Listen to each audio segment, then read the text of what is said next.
भगवान बृहस्पति के चरणों में मेरा प्रणाम। ग्रहलोक चैनल में आप सबका हार्दिक स्वागत, अभिनंदन।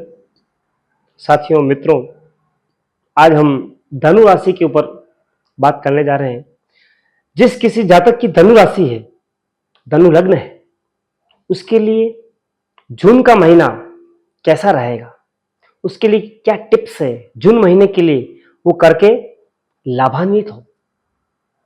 तो साथियों, जिसकी धनु राशि है उसको फर्स्ट टिप ये है कि अपने व्यापार में कड़ी मेहनत करें। कड़ी मेहनत से लाभ मिलने वाला है ना। व्यापार के अंदर कड़ी मेहनत के द्वारा आपको लाभ मिलने वाला है। ये आपके लिए टिप्स है। फिर हम बात करें कि प्रथम जो जून है, फर्स्ट जून है, वहीं आपका चंद्रमा जो है और अष्टम से भाग्यभाव में जाएगा, है ना। तो आपको फर्स्ट जून, सेकेंड जून को जो है अपने कार्य हैं सोच विचार कर कर ही संपादित करने चाहिए, अन्यथा उनके परिणामों में बदलाव रह सकता है। आप जो चाहते हैं आशातीत परिणाम नहीं रहेंगे। आपको अपने ज्ञान से चीजें पूर्ण करनी है, अन्यथा विफलता रहेगी। आपको राय लेनी है, कंसल्टेंसी लेनी है, तो अच्छा रहेगा। फिर हम बात करें कि धनेश और पराक्रमेश की, तो यह केंद्रस्थ हुआ है और उसके ऊपर किसी की दृष्टि नहीं है, पूर्ण दृष्टि नहीं है। तो आपके आमदनी में वृद्धि होगी, पारिवारिक सुखों में वृद्धि होगी एवं संचित धन में भी आप वृद्धि कर सकते हैं अपने ज्ञान के द्वारा, अपने कर्म के द्वारा। यह संभव है। और आप अपने गुरुजन, आप अपने पंडित जी से, है ना, मार्गदर्शन लें। साथ में आप श्रद्धा के साथ देवार्चन करते हैं, है ना, तो निश्चित तौर पर आपको लाभ रहेगा। छोटी मोटी जो परेशानी है दूर हो जाएगी, कोई संशय नहीं इसमें। इन बातों का आप ध्यान रखिएगा। फिर बात करते हैं, आपका पराक्रम बढ़ने वाला है, इसमें कोई संशय नहीं है ना। अचानक आपके ऐसे कुछ कार्य करने से, किसी की मदद करने से, है ना, या अचानक कुछ धन प्राप्त होने से आपका पद, पराक्रम, प्रतिष्ठा, मान सम्मान सडन इंक्रीज हो जाएगा और वो आपको लाभान्वित हर जगह कर पाएगा, है ना। साथ में हम बात करते हैं चतुर्थेश बृहस्पति की, साथ में शनि वहीं स्थित है। तो आपको कहीं न कहीं व्यापार में धन व्यय करना है, इन्वेस्टमेंट करना है।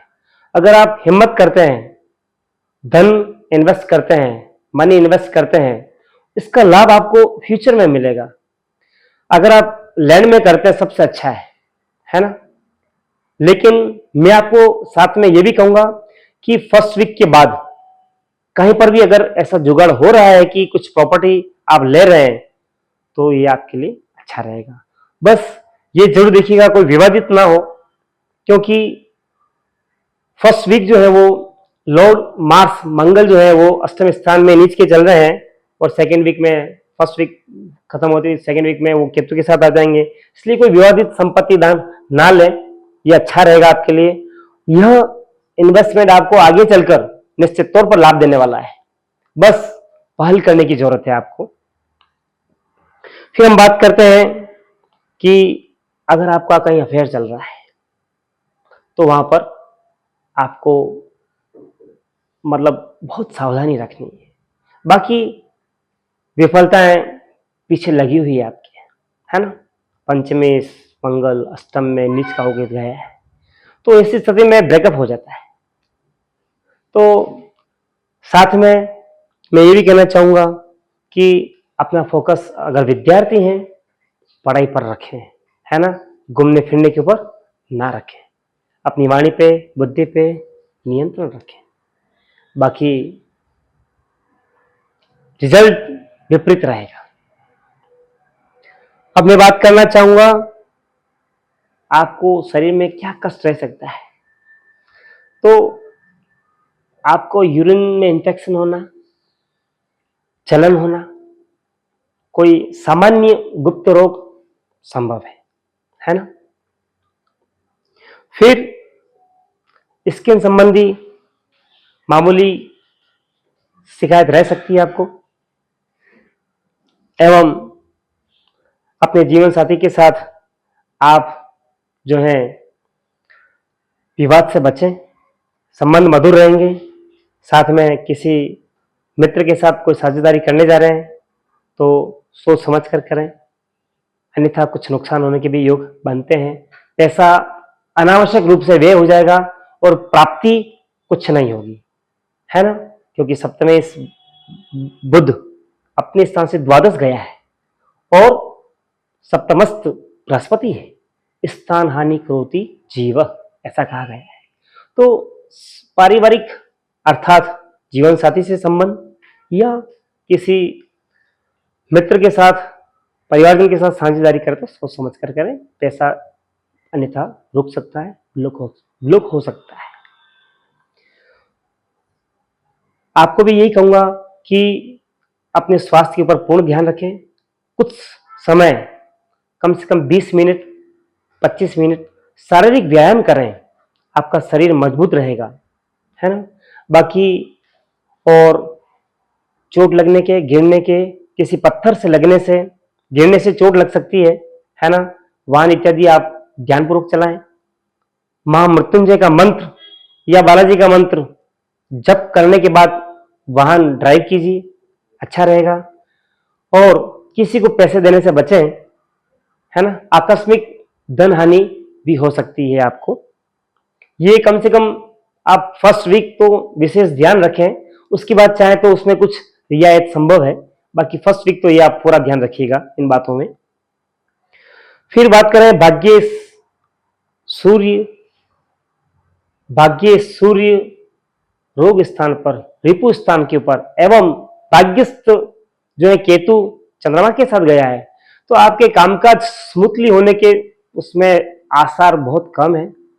अगर आप देवार्चन करते हैं, देवालय जाते हैं, वृद्धों की सेवा करते हैं, लेडी हैंडीकैप की सेवा करते हैं, सूर्य भगवान को अर्घ्य देते हैं, है ना, गुड़ है, चने हैं, गेहूं है, इनका दान करते हैं, तो आपके भाग्य में वृद्धि होगी और आप में आस्था बढ़ेगी। और कुछ नहीं कर सकते हैं तो आप केवल अपने पिता को नित्य प्रणाम करें, निश्चित तौर पर आपके भाग्य में परिवर्तन होगा, आत्मविश्वास रहेगा और सब जगह विजय प्राप्त होगी आपको। हम बात करते हैं अब दशमस्त बुध की, तो दशमस्त बुध भी रिपु स्थान पर गया है।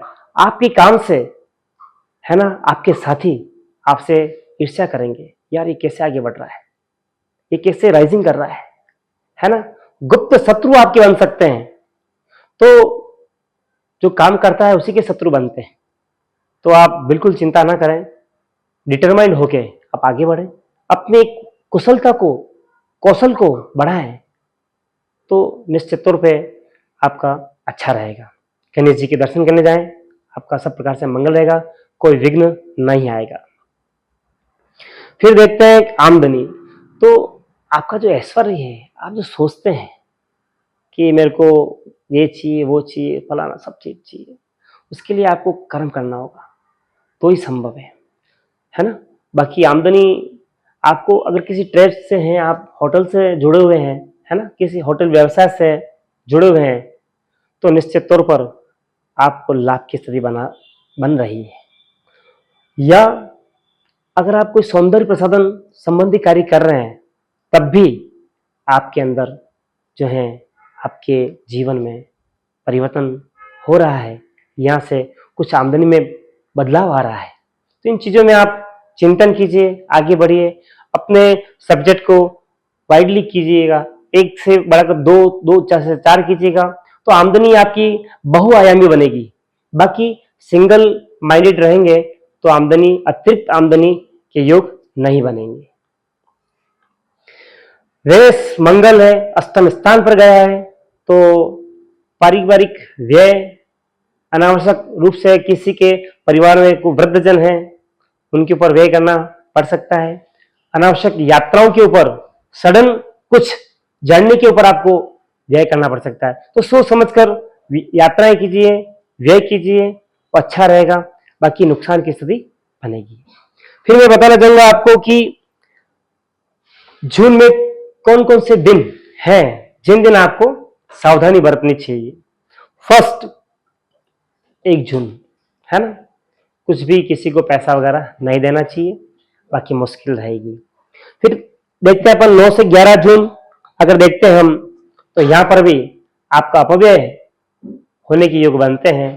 तो पैसे संबंधी जो चीज है आपको सोच समझकर किसी को दीजिए, व्यय कीजिए, अच्छा रहेगा, अन्यथा अनावश्यक व्यय होने के योग बनते हैं। यात्राओं को भी इन तारीख पे आपको अवॉइड करनी चाहिए। फिर बात करते हैं 18 से 20 जून के बीच में बात करते हैं, तो पारिवारिक जो है चिंताएं हैं, इनके ऊपर आपको मिलजुल कर उसके ऊपर वार्तालाप करनी चाहिए। और अगर आप इन दिन में कुछ खरीदने का, फ्लैट है, लैंड है, प्लान कर रहे हैं, तो कम से कम इन 2-3 दिन बचें, तो अच्छा रहेगा, बढ़िया रहेगा। फिर बात करते हैं वापिस 27-28 जून के ऊपर। यहां पर भी आपको अगर यात्राएं करनी पड़े तो उसको टालने का प्रयास कीजिए। किसी को पैसा देने का हो तो वो भी टालिए, बाकी यहां पर भी नुकसान के योग बनते हैं। तो इन सारी बातों को अगर आप ध्यान रखेंगे तो मैं सोचता हूं ये जून महीना आपके लिए सुखद रहेगा और खुशहाली लाएगा, नए आयाम लाएंगे और नए आपके दिशाएं खोलेगी और अच्छा रहेगा। तो मित्रों, धन्यवाद, आपको साधुवाद, प्रणाम।